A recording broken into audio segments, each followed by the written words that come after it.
Bien, les voy a contar un poco de este proyecto que tiene un nombre tan malo que es imposible de tipear, imposible de pronunciar, pero es la mezcla de sintetizador y cosa, porque es una cosa que hice para hacer sintetizar audio con, con Python.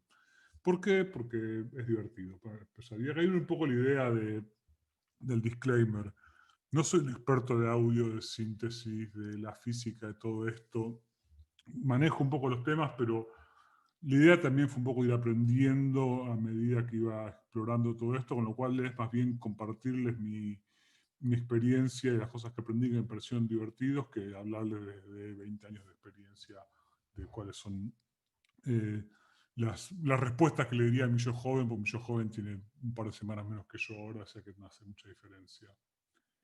Eh, y lo otro interesante es que obviamente también tengo demos online, con lo cual las chances de que esto falle catastróficamente son altas, así que bueno, esperemos que salga todo bien. Pero entonces, para poder respondernos la pregunta no sé si recuerdan, el proyecto es Python Real Time Digital Audio Synthesis Thingy, ¿sí? Vamos a tener que entender qué es este proyecto atacándolo por partes. Y la primera cosa que tenemos que responder es qué es audio, ¿sí? Porque de ahí sale nuestra capacidad o no de poder sintetizarlo. Y bueno, y esta es como la animación más fácil que se me ocurre para expresarlo. Espero no estar dando cosas demasiado básicas, pero con suerte esto va a acelerar un poquito.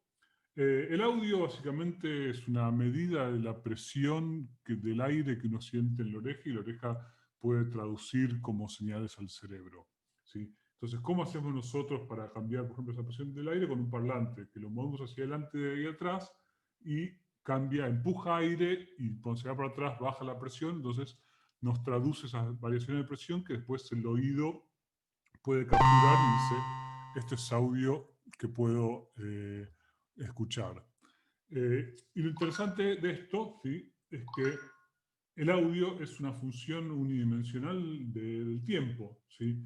Acá nosotros estamos, por ejemplo, midiendo la posición del parlante, la presión que estamos sintiendo en el oído, la presión del aire, ¿sí?, como una función. Si abajo tenemos tiempo y arriba tenemos la presión que sube y baja, entonces ahí podemos estar viendo cómo esta presión, cómo podemos transformar el sonido en una función. Si yo te doy un montón, te doy el valor de esta función a lo largo del tiempo, puedo describir el sonido, ¿sí?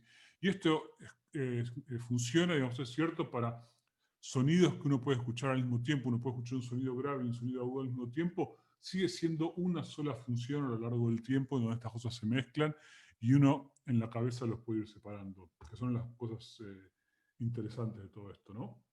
Entonces, si ese es el audio, ¿qué es el audio digital? Bueno, obviamente es transformar esta función continua en una función discreta que podemos trabajar como números digitales. Entonces, acá tenemos la función, que es toda esta curvita continua del lado izquierdo, y lo transformamos en un montón de numeritos, samples, que vamos tomando, ¿sí?, que representan un pedazo distinto de la curva según la frecuencia de sampleo, según el sample rate, según qué tan rápido capturemos muestras de esta función.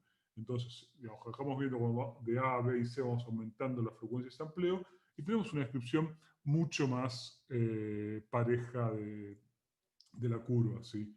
Lo bueno es que esto no hay tampoco mucha necesidad de irse muy al infinito porque uno no escucha, digamos, más allá de 20 kilohertz, creo, o sea que tipo, ir a frecuencias mucho más altas que eso para samplear no tiene sentido.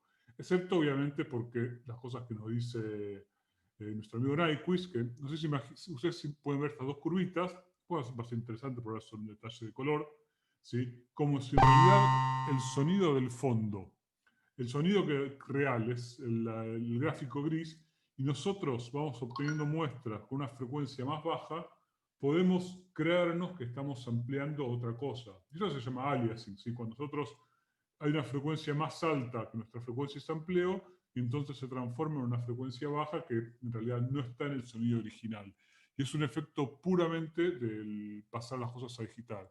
Entonces, Eso sí, por otro lado, lo que nos lleva a pensar bueno, tratemos de llegar a cierta frecuencia de sampleo para minimizar estos problemas. Y nada, pero en casi todas las cosas que se hacen uno termina pensando esto un poco. Entonces, ¿qué es el síntesis de audio digital?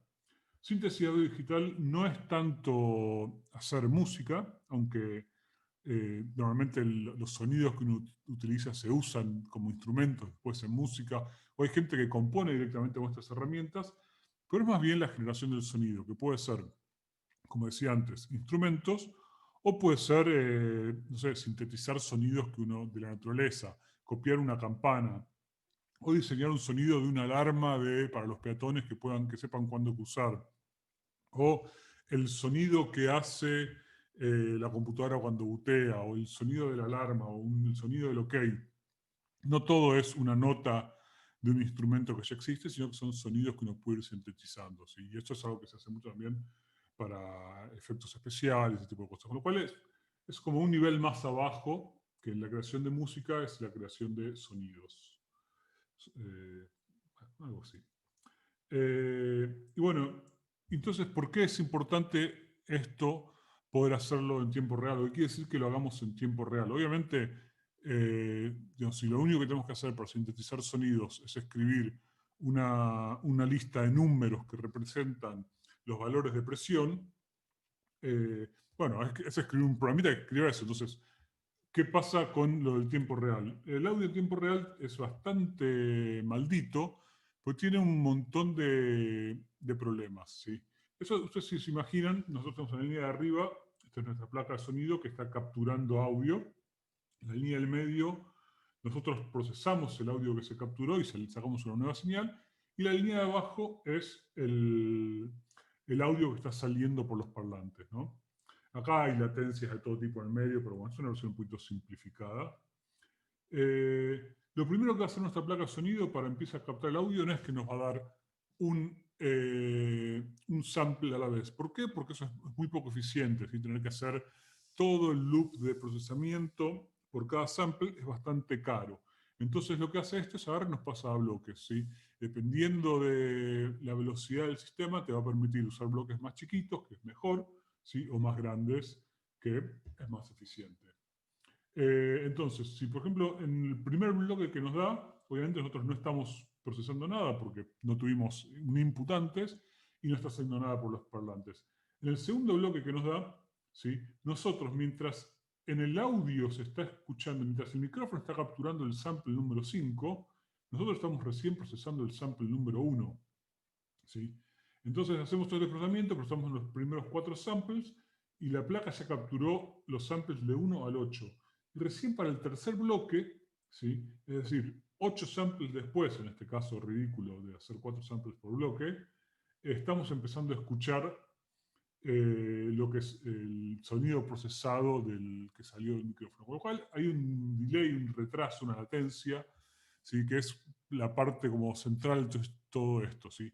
Tratar de achicar los tiempos, los buffers, los tamaños de bloques para poder eh, reducir el tiempo de respuesta a todo el sistema. Hay un tiempo, creo que son 20 milisegundos, si no me equivoco, o entre 10 y 20 milisegundos, que si el sonido no responde a una interacción, la gente deja de percibirlo como un instrumento y una manipulación directa y empieza a sentir esa latencia tan fea que va a sentir en un instrumento digital que está en una computadora que no responde bien. Entonces, tener que poder hacer todos estos loops en esos tiempos es algo bastante complicado. Y otro detalle de esto es que nosotros tenemos una cantidad de tiempo para producir cada bloque. Es decir, entre que el comienzo del bloque y el tiempo que empieza el momento del bloque y termina, nosotros tenemos que haber procesado y escrito la salida del siguiente bloque. Si nosotros no hicimos eso, el sistema no puede parar el tiempo y esperar y decir, bueno, esperen que este chico viene un poco atrasado y le vamos a dar unos segunditos más para que compute el bloque. No, va a empezar a sonar sin los datos necesarios para hacer sonar en ese momento. Entonces se va a sentir un ruido perceptible donde hace clic, clic, clic, que es que está teniendo underruns de los buffers, no estamos pudiendo llenar los buffers a tiempo, y eso hace que el sonido empiece a sonar muy mal y seguramente alguien cuando le empieza a swapear la computadora lo puede haber escuchado, cosas así. Entonces, no solo tenemos que poder hacerlo rápido para minimizar los tiempos, sino que tenemos que hacerlo suficientemente lento para, dadas todas las variaciones posibles en los tiempos de cómputo que uno pueda tener para procesar el audio, asegurarnos que siempre esté debajo del tiempo de procesamiento. Entonces, una de las cosas que se suele hacer en esto es crear todo un sistema de cómputo y que siempre esté todo el sistema procesando y cada frame se ejecute la misma cantidad de código. Y es una manera más o menos de garantizarse que el tiempo de ejecución es constante, ¿sí? Entonces, obviamente, después no vas a estar alocando memoria, no vas a estar leyendo disco en este proceso, porque todo eso es lo que hace que terminas perdiendo el momento para responder a tus samples, tu próximo frame, tu próximo bloque a tiempo. Entonces, como decía, bueno, acá el problema que nos mata es la latencia, que es lo que todo sistema busca reducir. Ahora, vamos a hablar un poco de una de las características más interesantes de los sonidos, que es que un sonido termina teniendo un montón de características, por ejemplo, que es el timbre, que es pitch, perdón, que esté en inglés todo, la duración, el volumen, no, el timbre no, perdón, el pitch es la frecuencia, ¿cómo se dice en castellano eso? Bueno, ¿qué tan grave o agudo es? La duración, que es obviamente es largo o corto, loudness es el volumen, y el timbre, que es cómo suena. Si una guitarra suena distinto a un piano, suena distinto a una flauta, si aunque estén tocando todos con la misma nota, el mismo enlace de 440, van a sonar distintos. ¿Sí? Y eso es porque tiene un timbre distinto. Entonces, lo que tiene el pitch de divertido, la nota que uno escucha, es que es puramente un atributo perceptual, si no es una propiedad de... A ver, unas propiedades de la música permiten a uno percibir esto, pero no es que la luz sea efectivamente roja, uno la percibe roja. Y lo mismo pasa con el audio, ¿sí? Uno percibe los atributos tras decir, bueno, acá hay algo sonando en esta frecuencia. Si hay un pedacito de este audio que se repite, ¿sí? Que es lo que habla de frecuencia, no sé, 440 veces por segundo, entonces mi oído percibe un tono con la frecuencia 440, ¿sí? Con el pitch de 440. Y eso es parte del coso perceptual y es una de las cosas que hacen, que determinan un montón de las herramientas que se utilizan para esto, ¿sí? Que es el hecho de tomar funciones que se repiten, cosas que tienen una frecuencia, es decir, que si tienen una frecuencia son cosas que se repiten, que son una y otra vez el mismo sonido. O bueno, variando con el tiempo, pero con una estructura por debajo que se repite, o parte de ese sonido que se repite. Entonces, pitch, la frecuencia, como te decía, acá tenemos una misma onda que está yendo a cierta velocidad arriba, obviamente los ejes no importan, porque la idea es compararlo con la otra, y ahora podemos ver que a medida que esa onda hace una revolución, una vuelta que sube y baja, o si sube, baja y sube hasta de 0 a 0 en la de arriba, tarda el doble de lo que tarda en la de abajo. Eso quiere decir que la frecuencia de la onda de arriba es la mitad de la frecuencia de abajo. Y eso lo percibimos como más grave lo de arriba, más agudo lo de abajo. ¿Sí? La amplitud es básicamente, una cadena más aguda, es qué tanto aire desplazamos, qué tanta presión ponemos, qué tan alto es el valor que estamos capturando en nuestro sample, en nuestra muestra. Si los valores de la curva arriba van hasta 1, que obviamente esto lo podemos estar haciendo en floats, que es algo muy normal. En floats se utilizan valores normalmente entre 0 y 1, o se pueden usar int 8, entonces son valores entre 0 y 255. Normalmente se utiliza en realidad cosas con signo para poder ir de arriba y abajo. Bueno, acá lo que tenemos es, si esto es 1, la onda de abajo es 0.2 o 0.1. ¿Sí? Si tiene suena más bajito. Lo de arriba suena más alto, lo de abajo suena más bajito, ¿sí? Y con estas características son las que vamos a estar componiendo los sonidos. Por eso es interesante ir viéndolo, cómo se compone todo esto. El timbre es, como decía, que es lo que hace que una flauta suene distinto a un piano. Es básicamente qué forma tiene el pedacito de función que se repite. Si es esta hermosa cosa toda parejita que es un seno, que es la frecuencia más pura que vamos a tener, suena de una manera.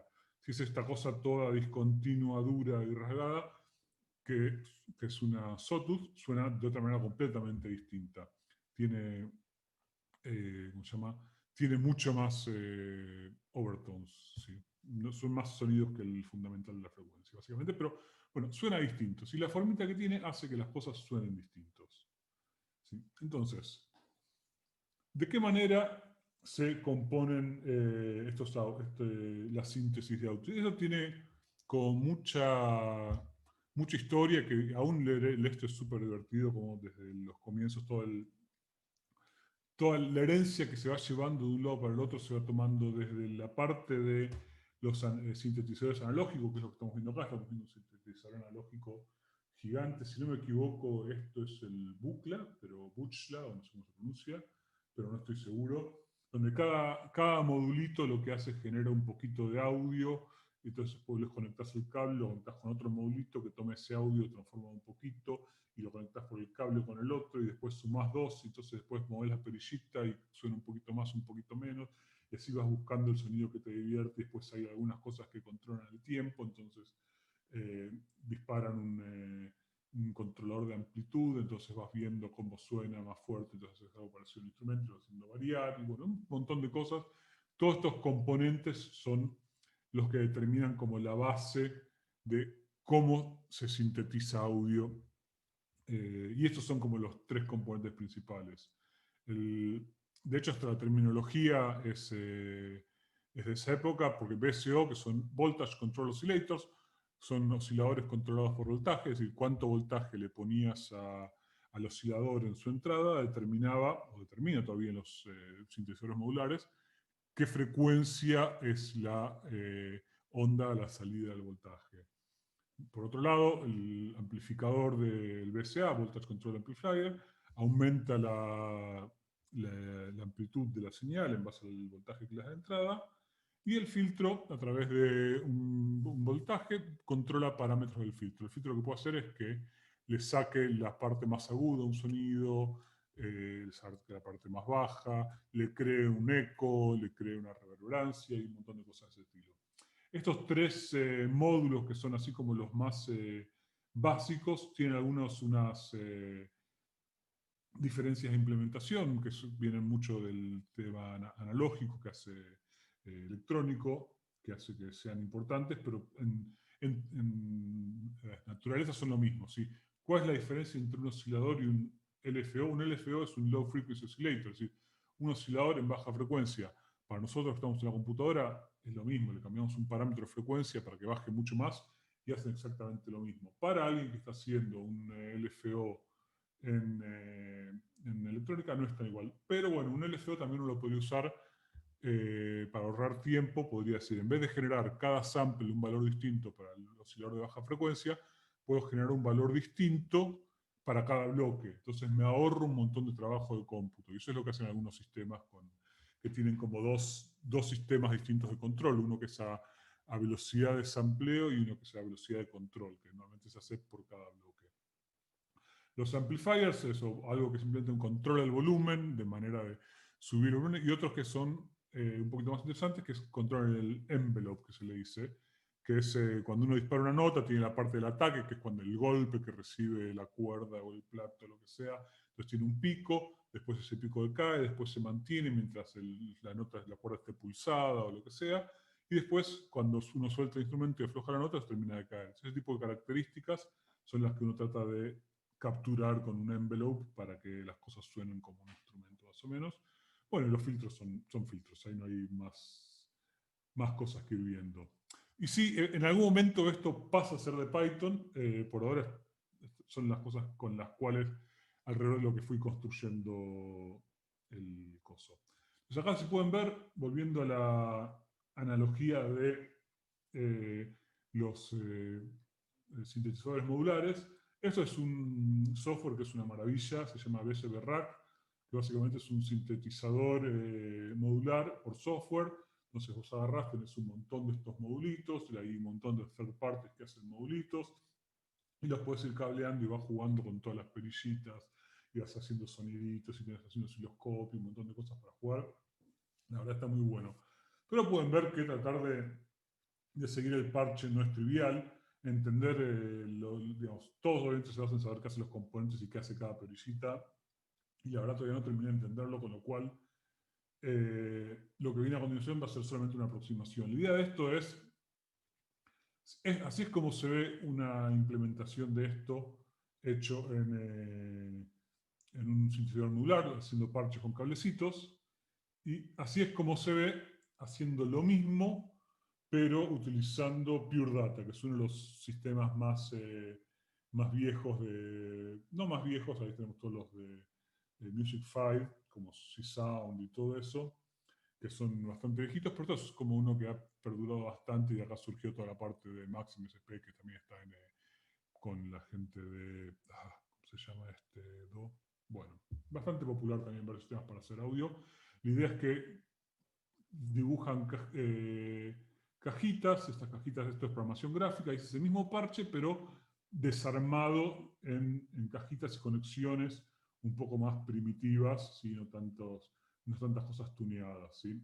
Que es un poco más simple, digamos, de hecho, este filtro que se llama LOP, que se puede ver acá, es un low pass filter, no tiene resonancia, entonces no suena exactamente igual, suena parecido, el efecto es parecido, ¿sí? Acá podemos ver las líneas gruesas son las que dan información a velocidad de audio, las finitas son las que dan información a velocidad de control.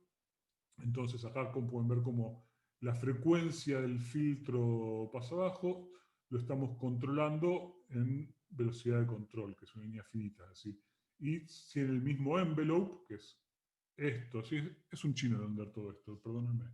Se lo damos a V-Line, que genera la señal de control, Snapshot, que lo va transformando en una señal de control, y después al Phasor, que es nuestro generador de señal, que es un UGEN, que ahora eso es otra de las cosas que vienen desde los Music 5, de los viejos sintetizadores, el concepto de los Unit Generators, que es algo que también tomé y que está en bastante de todos estos.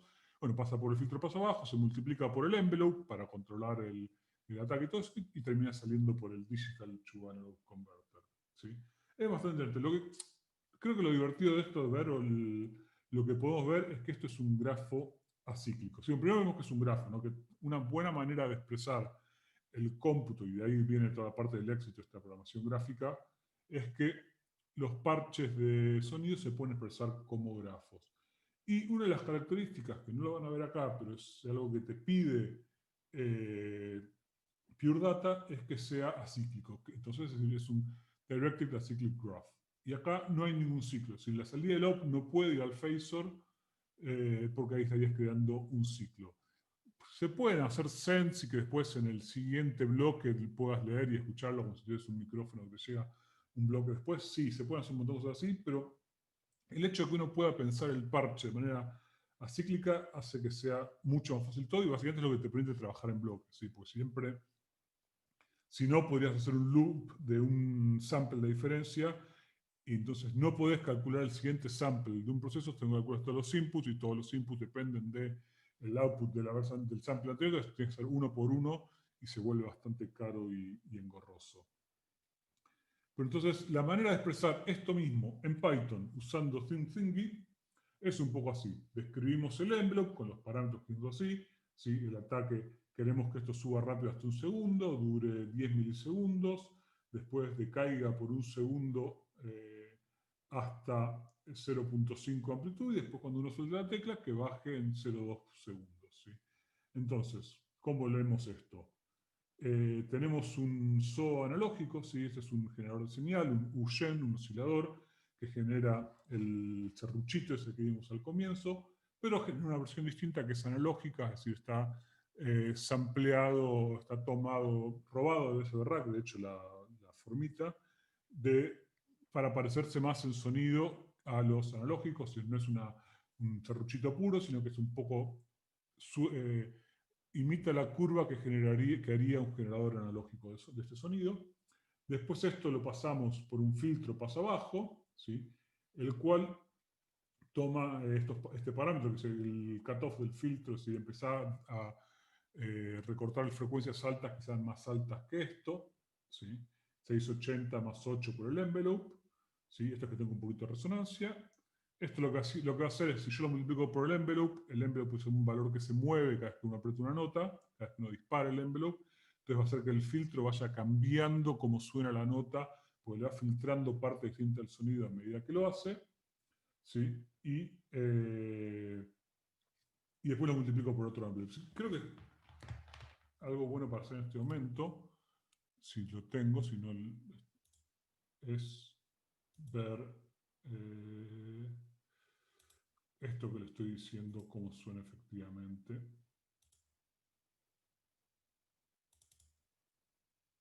Si puedo encontrar dónde quedaba. Acá estamos. Sí. Entonces, importo SymThingic, lo cual se toma un ratito, es medio molesto. Y acá, bueno, no presten mucha atención, esto lo vamos a ver un poco, esta parte la vamos a ver un poco más en detalle después. Pero este es el código que estábamos viendo recién, donde genero el envelope, el oscilador, le paso el filtro, ¿sí? Entonces, ahora no escuchamos nada. Acá tenemos el sonido que está generando por medio del CPU y le podemos decir al envelope, disparate. Y apagate. ¿Sí? ¿Se escuchó algo? Bueno, si no se escucha, por favor alguien me avise que puedo No, buscar de sí, otra manera. se escuchó. Perfecto, buenísimo. Entonces, acá podemos, para hacer una idea del sonido, si se fijan, vamos a hacer un poquito, adelantarnos con esto y poner un trigger acá para poder ver el oscilador, en el osciloscopio, como les decía que el filtro lo que hace es cambiar con el tiempo la forma de la señal. El oscilador, el analog saw, hace siempre la misma forma, pero al poner un filtro, lo que vamos haciendo es que con el modulado por un envelope hacemos que cambie con el tiempo. Entonces vamos a disparar on de vuelta. Bueno, ahí pudieron ver cómo fue cambiando con el tiempo. Entonces, volviendo a la presentación, bien. Y esto es la idea del... Este es el tipo de cosas que vamos a poder construir con esta herramienta. Entonces, ya estamos en demo, o sea que vamos a hacer el demo. Es un poco el quick start para mostrarles cómo se usa esto. Entonces, importamos esto.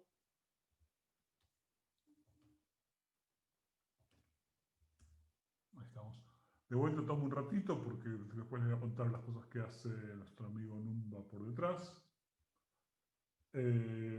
Sí, entonces digo, bueno, vamos a generar un seno. Un seno es la curvita que hemos visto, frecuencia 440.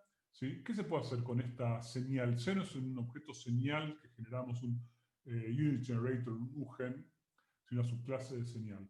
Le puedo decir que nos genere 10 segundos de audio. Entonces, le decimos 10 segundos de audio, lo generó. Y podemos decirle, bueno, audio, mostranos, ¿qué pinta tenés? ¿Sí? Entonces, si nosotros venimos acá, podemos ver que vemos dos cosas. Acá primero que podemos escucharlo, tocamos un botonito. Espero no dejar a nadie sordo con este tipo de cosas. Bueno, díganme si es demasiado molesto. Está mejor. Podemos ver dos cosas. Uno, que la forma de la onda que generamos es un seno, ¿sí? Ahora estamos diciendo que nos muestre solo los primeros 1000 samples, entonces vemos los 1000 samples de este seno. Y acá vemos en el espectrograma que nos dice que a lo largo del tiempo, ¿sí? Del segundo 0 al segundo 10, toda la energía de este sonido está en los 440. Eso quiere decir que si tenemos un seno en 440 y una onda con forma de seno que se repite cada 440 veces por segundo, tiene esta propiedad que el sonido es muy puntual en 440, no produce frecuencias por otro lado. ¿Sí? Y eso es lo que tiene lindo el seno. Se pueden hacer cosas después, una vez que tenemos esta señal, como multiplicarla. Entonces ahora decimos, bueno, el doble del seno y vamos a sumarle 1. ¿Sí? Y lo podemos ver.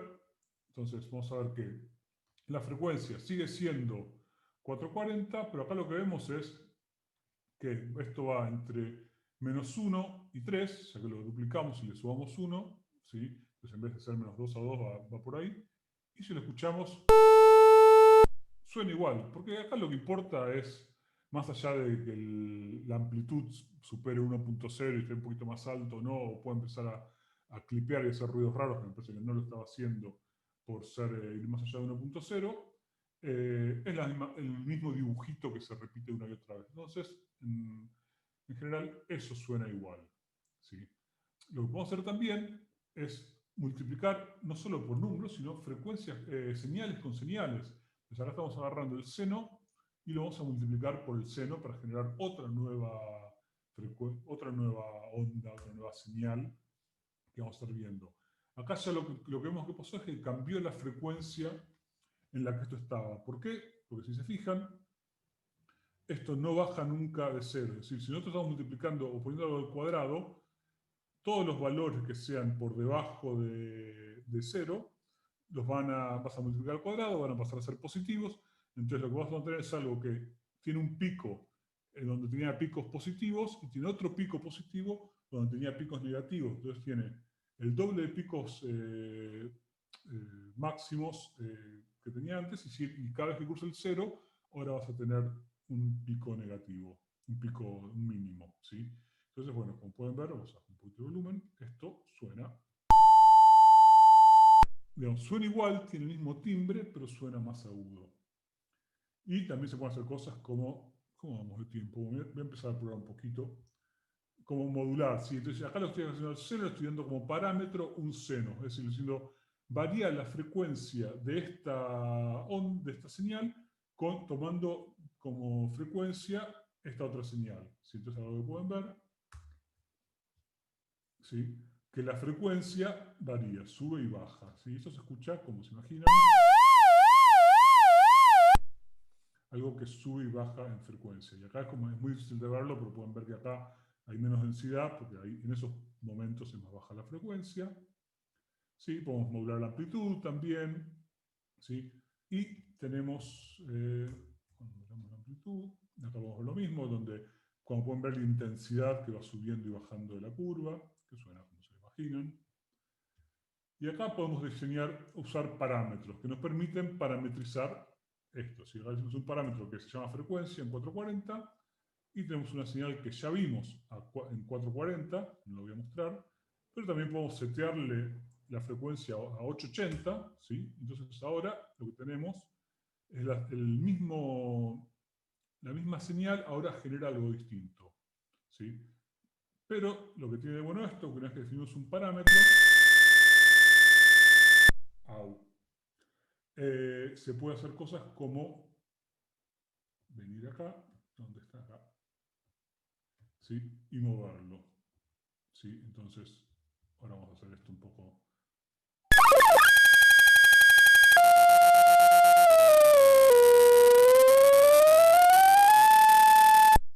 Y poder jugar con estas cosas en tiempo real, digamos, ir moviendo parámetros y toqueteando, ayuda mucho, bueno, no solo a jugar como si fuese un instrumento, sino a ir entendiendo el efecto que tienen las cosas que hacemos. Entonces a esto también podemos agregarle un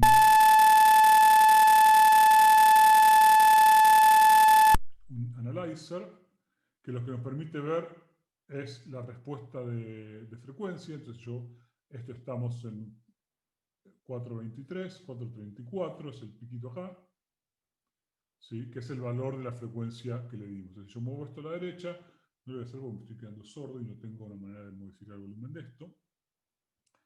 Pero acá lo que podemos hacer, aparte de eso también, esto es el análisis que te permite ver la frecuencia en tiempo real del sonido. Y acá nos permite ver la curva, un pequeño pedacito de la señal que estamos viendo, con algunas cosas. Por ejemplo, si nosotros ponemos el trigger por acá, va a ser que la onda quede clavada, entonces la podemos analizar y entender cómo las cosas cambian. Entonces, tengan cuidado, vamos a darle play.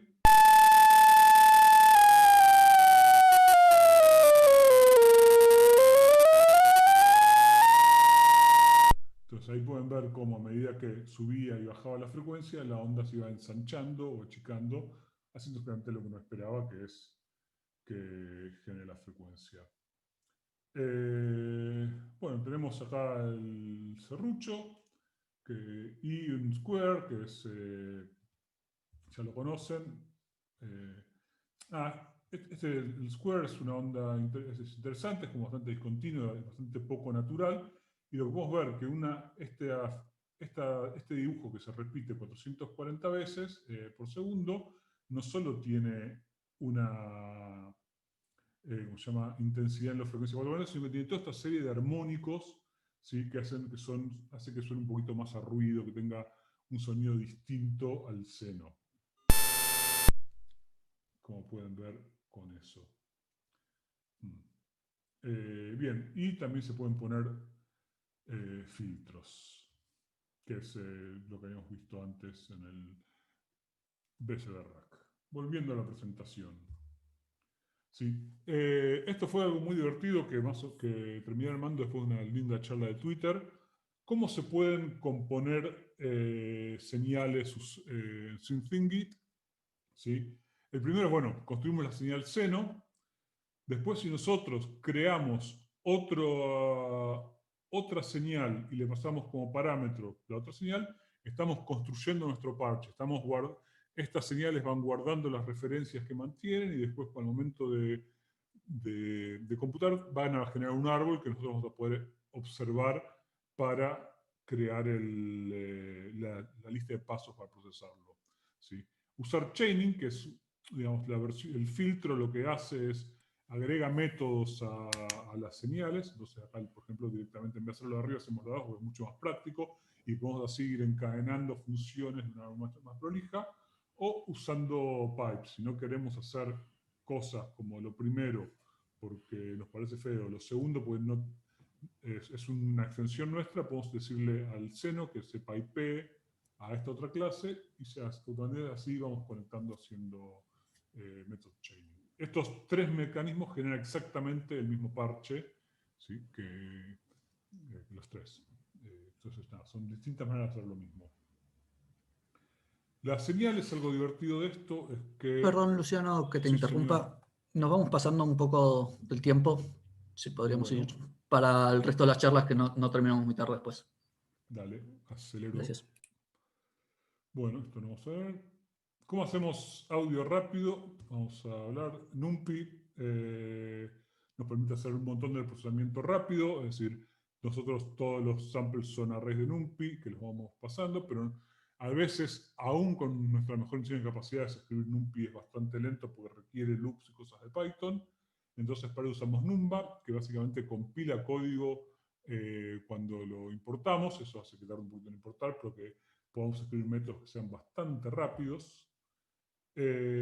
Todas las tablas, las funciones como seno, cosas complicadas, no las vamos a computar en tiempo real, sino que las vamos a ir buscando en una tabla. Entonces tenemos tablas precomputadas para hacer todo esto. Y esta es otra parte. El grafo que armamos lo que hace es crear, se puede transformar en una lista de pasos haciendo algo que se llama ordenamiento topológico. Entonces simplemente, la única parte de todo el procesamiento que es Python es el sort topológico lo cacheamos, entonces es ese pequeño loop que para cada paso llama una función, y esa función termina siendo una función que o llama una función de NumPy directamente o llama una función que está implementada en Numba, lo cual es bastante rápido. Bueno, si eran 25 minutos, no voy a hablar de Fourier, que es este gordito simpático, me encanta la cara alegre que tiene. Pero bueno, el universo, todas las señales están hechas de un montón de suma de senos.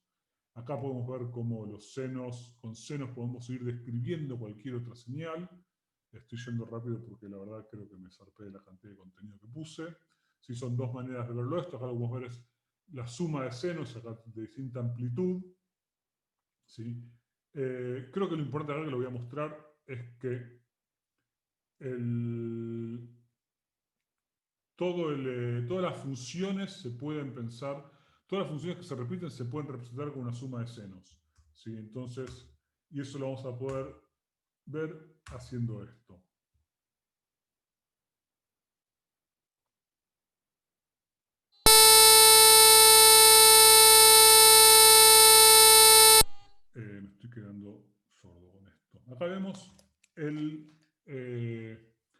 forma tiene la frecuencia cuando tiene un montón de senos. Acá lo que tenemos es un montón de senos donde la frecuencia es un múltiplo de 440. 1, 2, 3, 4, ¿sí? Y acá todos tienen amplitud 1. Pero si agarramos estos senos y le damos una amplitud distinta, usando esta formulita, podemos ver que la forma que esto toma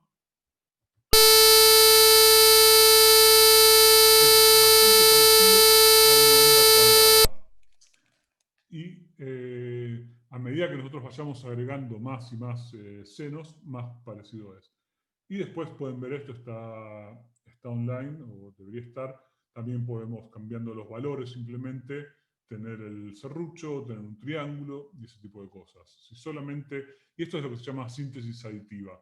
Si nosotros agarramos esto y no solo cambiamos la forma, las relaciones de frecuencias, de amplitudes, sino que vamos cambiando esto por el tiempo, en teoría podemos generar cualquier sonido, ¿sí? Acá en este caso estamos limitados a armónicos, pero bueno, con distintos senos a distintas frecuencias y cambiando la amplitud a lo largo del tiempo, uno puede construir cualquier sonido. De hecho, eso es lo que se llama resíntesis, cuando toma un análisis de Fourier y lo trata de reconstruir el sonido en base a eso. Algo con lo que me divertí es que hay muchos problemas de señales, entonces para simular señales que tienen saltos discretos, hay que usar técnicas bastante divertidas como Polyblep. Si les interesa el tema, me preguntan y les cuento más en detalle. Y nada, algo que no hice, pero hay algo parecido en el repo, es el sonido este de TikTok, ¿sí? Si lo tienen...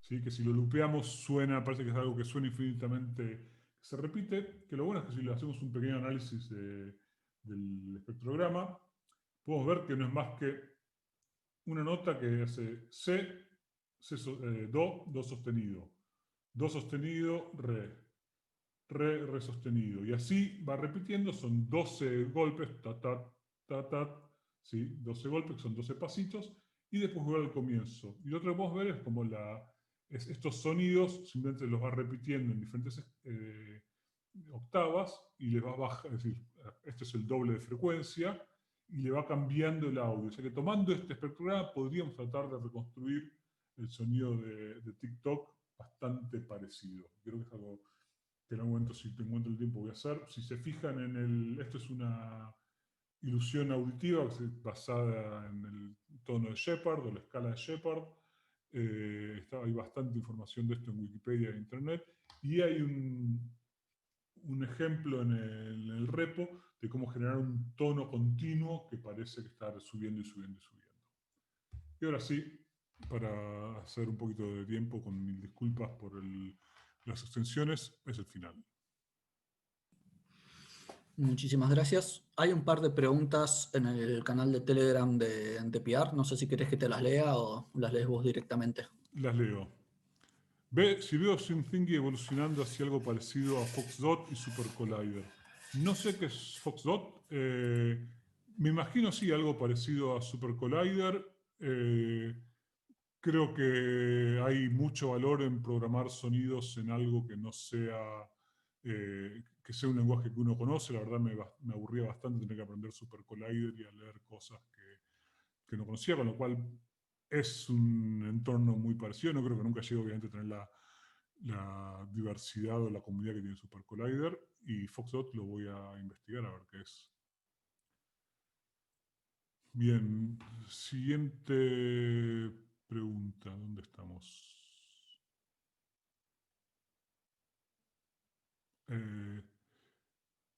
¿Tenés alguna forma de dejar una nota pedal mientras generas otros sonidos?